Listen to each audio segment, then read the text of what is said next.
Cô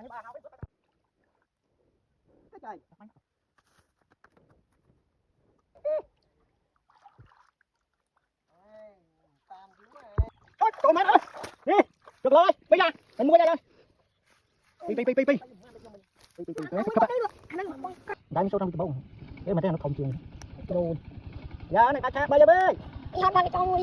Cô ơi, thôi. Ở đây đã bóng con chúng ta.